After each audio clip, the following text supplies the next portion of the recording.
السلام عليكم، كيفكم متابعيني طيبين؟ اليوم بسوي معاكم رز وعدس. حطيت كاستين رز وكاستين عدس. دحين اتركه يغلي وبعدين اضيف عليه البصل واضيف عليه ثوم، مرقة ماجي وكركم، فلفل اسود وكمون. هذه المكونات.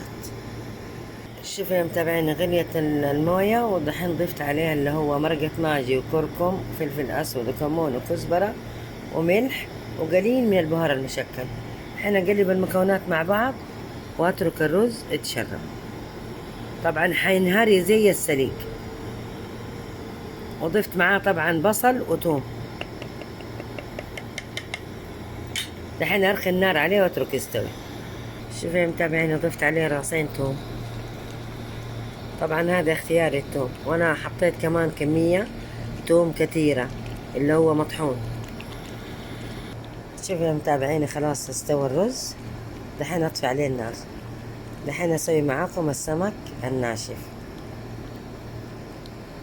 شوفوا يا متابعين، ضفت عليه سمن. دحين اقلب المكونات مع بعض وبعدين اطفي النار. شوفوا يا حبايبي، هذا هو السمك الناشف. طبعا نقعته في مويه دافيه، خليته يصير لين، وبعدين قطعته بهذه الطريقه. واحتاج لي طماطم وبصل شرايح وثوم وبهار كاري وكركم وفلفل اسود وبهار مشكل وكمون. هذه المكونات. طبعا زيت وملح ومرقة ماجي. المرقة ماجي اختياري على حسب الرغبة، وفلفل حار. حطيت الصينية على النار وضفت عليه زيت وبصل وثوم. دحين اقعد اقلب في البصل لغاية ما يدبل ويطلع ريحة الثوم. شوفوا يا متابعين، ضفت عليه السمك الناشف. دحين اقلب المكونات مع بعض. شوفوا يا متابعين، ضفت عليه فلفل حار. طبعا فلفل حار اختياري على حسب الرغبة.